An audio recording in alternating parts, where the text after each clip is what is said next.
Chapter 12, The Contrary Truths. The noble truth of the extinction of suffering is inconceivable, transcending all the conditions of the consciousness of living beings. This is also not the knowledge of Arhats and Pratyeka Buddhas who, like those born blind, cannot see all shapes, or like a week-old infant who cannot see the disk of the moon. The truth of the extinction of suffering, similarly, does not belong to the condition of the common person's consciousness, nor to the two vehicles realm of knowledge. The common person's consciousness refers to the two contrary views. The wisdom of all Arhats and Pratyeka Buddhas is pure in comparison with that of the common person. Quote, limited views refer to the common person's adherence to the misconception that there is a substantial ego within the five psychophysical elements, or skandhas, which then causes the two views that are designated, quote, contrary, namely eternalism and nihilism.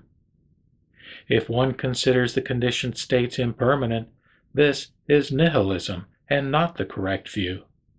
If one considers nirvana permanent, this is eternalism and not the correct view. Because of misconceptions, there are such views.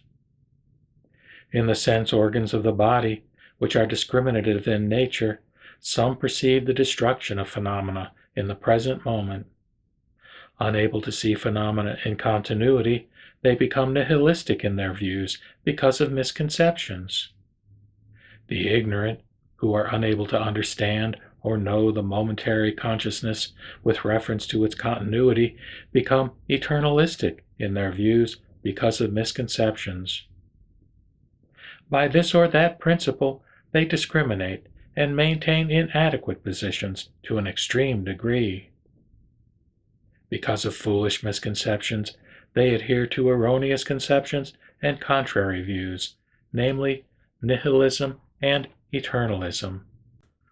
O Lord, living beings have contrary ideas when they have acquired the five psychophysical elements of the individual.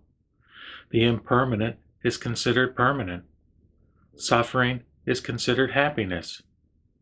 The non-substantiality of the self is considered a substantial self. The impure is considered pure.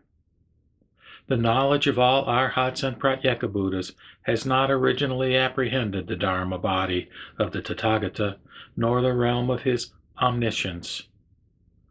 If there are living beings who believe in the Buddha's words, they will have thoughts of permanence, of happiness, of self, and of purity. These are not contrary views, but are correct views. Why? The Dharma body of the Tathagata is the perfection of permanence, the perfection of happiness, the perfection of the substantial self, and the perfection of purity. Those who see the Dharma body of the Buddha in this way are said to see correctly. Those who see correctly are the true sons and daughters of the Buddha. They arise from the Buddha's words, from the true Dharma, and from the conversion to the Dharma, attaining the remaining benefits of the Dharma. O Lord, pure wisdom is the perfection of wisdom that belongs to all Arhats and Pratyeka Buddhas. This pure wisdom, although it is called pure wisdom, with reference to the conditioned noble truth of the extinction of suffering, is not the realm of unconditioned wisdom.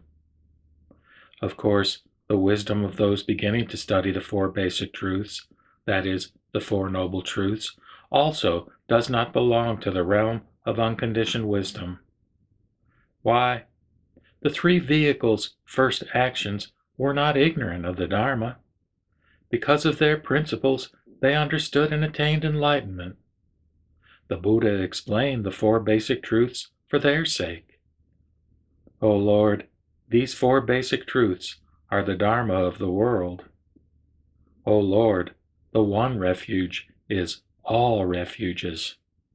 It is the transcendental and supreme refuge, namely, the truth of the extinction of suffering.